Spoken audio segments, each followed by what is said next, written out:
ఇప్పుడున్నటువంటి ఐటీ మంత్రి ఎవరైతే ఉన్నారో నారా లోకేష్ గారి విషయానికి వస్తే ఏం చెప్తారు అంటే ఒకవేళ కానీ రాజుకి ఇబ్బంది కలిగినప్పుడు మీరే అన్నారు సేనాపతి మంత్రి దగ్గరుండి నడిపించే అవకాశాలు ఎక్కువ ఉన్నాయి అని చెప్పేసి ఒకవేళ మంత్రి రాజయ్యే అవకాశం ఉందంటారా?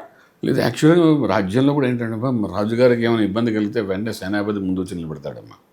వచ్చి రాజ్యానికి కింద పడిపోకుండా కాపాడకాసేది సేనాధిపతి.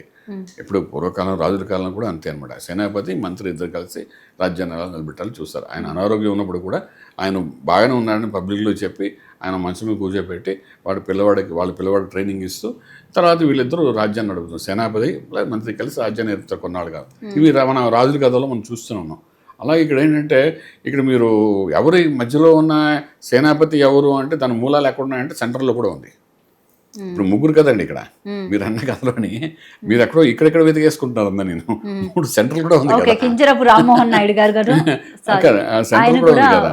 ఇప్పుడు సెంటర్లో కూడా పెద్ద మహానుభావులు వ్యక్తులు ఉన్నారు కదా. మన తెలుగుదేశం తరఫున ఉన్నారు, అలాగే సెంటర్లో కూడా మనం చూసుకుంటే బీజేపీలో వ్యక్తులు ఉన్నారు. ఇలా రకరకాల వ్యక్తులు చాలామంది ఉన్నారు. మన దీని నుండి తెలుగుదేశం నుండి బీజేపీకి జాయిన్ అయిన వాళ్ళు చాలామంది వ్యక్తులు ఉన్నారు. ఇలా రకరకాలు ఉన్నారు. కాబట్టి మనకు ఆయనకి ఏమైనా ఇబ్బంది కలిగిందని మీరు క్వశ్చన్లో అడుగుతున్నారు. ఎంతసేపు అదే అడుగుతున్నారు. బాబు గారికి ఏమైనా అయితే అడుగుతున్నారు. ఆయనకి ఏమి కాదని చెప్తున్నాను. అక్టోబర్ తర్వాత ఏదో చిన్న హెల్త్ ఇష్యూ ఉంటుంది. ఏదెలానా వీళ్ళిద్దరు కలిసి ఇక్కడ మేనేజ్ చేయగలుగుతారు. అంతేగాని ఐటీ మినిస్టర్ ప్రస్తుతానికి